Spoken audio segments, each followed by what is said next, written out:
கர்த்தருடைய மகா பரிசுத்த நாமத்திற்கு மகிமை உண்டாவதாக. ஆதியாகமம் 28ஆம் அதிகாரம் 15ஆம் வசனம். நான் உன்னோடே இருந்து நீ போகிற இடத்திலெல்லாம் உன்னை காத்து இந்த தேசத்துக்கு உன்னை திரும்பி வர பண்ணுவேன். நான் உனக்கு சொன்னதை செய்யும் அளவும் உன்னை கைவிடுவதில்லை என்று யாக்கோபை பார்த்து தேவன் சொல்லுவதாக நாம் வாசிக்கிறோம். இந்த யாக்கோபினிடத்திலே இந்த வாக்கு தத்தத்தை கொடுத்து விட்டு யாக்கோபினிடத்திலே தேவன் எதிர்பார்க்கிறார். அவன் பலிபீடம் கட்டி தன்னை தொழுது கொள்ளுவான் என்று சொல்லி. ஏனென்றால் இங்கு ஆபிரகாமும் ஈசாக்குக்கும் தேவன் வாக்குத்தத்தம் பண்ணுகிறார். அவர்கள் பலிபீடம் கட்டி தொழுது கொண்டார்கள் என்று நாம் வாசிக்கிறோம்.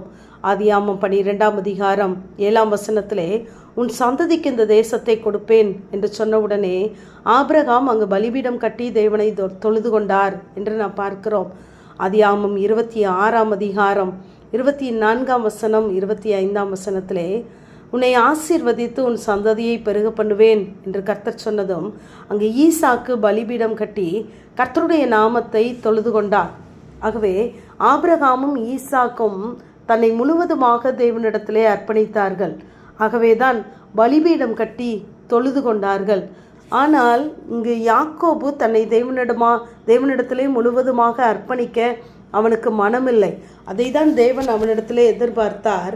ஆனால் அவன் அங்கு 28ஆம் அதிகாரம் 20ஆம் வசனத்திலே தேவன் என்னோடு இருந்து நான் போகிற வழியிலெல்லாம் என்னை காப்பாற்றினால், எனக்கு ஆகாரம் தந்தால், எனக்கு உடுக்க வஸ்திரம் தந்தால், என்னை சமாதானத்தோடு திரும்பி வர பண்ணுவாரானால் அவர் எனக்கு தேவனாய் இருப்பார் அப்படின்னு சொல்லிட்டு கடைசியில் அவருக்கு ஒரு பொருத்தனையை பண்ணி கொண்டான். நான் உமக்கு தசமபாகம் தருவேன் என்று பொருத்தனை பண்ணி கொள்கிறான். இங்கு தேவன் எதிர்பார்த்தது பொருத்தனை அல்ல, தன்னை முழுவதுமாய். பொருத்தனை என்பது 10ல் 1 பாகம். அதை தேவன் எதிர்பார்க்கவில்லை அவனிடத்திலே.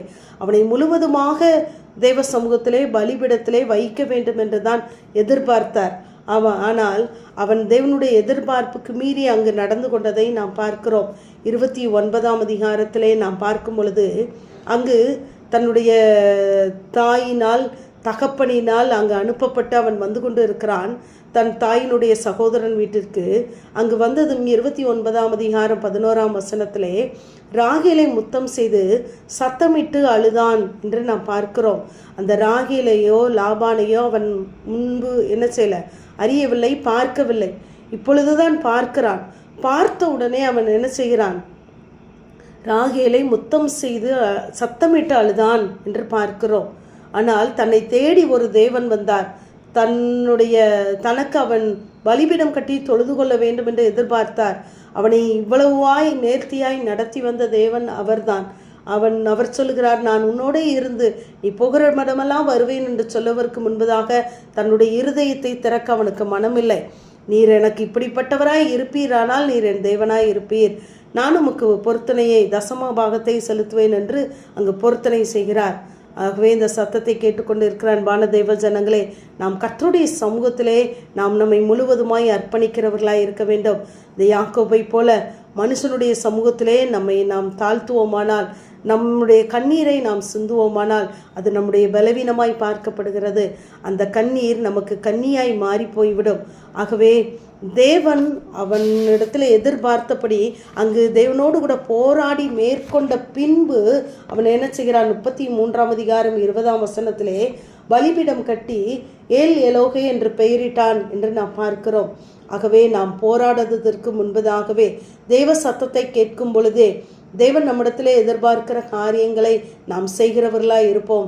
தேவ சமூகத்திலே நம்மை முழுவதுமாக அர்ப்பணிக்கிறவர்களாய் இருக்கும் பொழுது தேவன் நமக்கு தந்த வார்த்தையை அவர் நிறைவேற்ற போதுமானவராகவே இருக்கிறார்.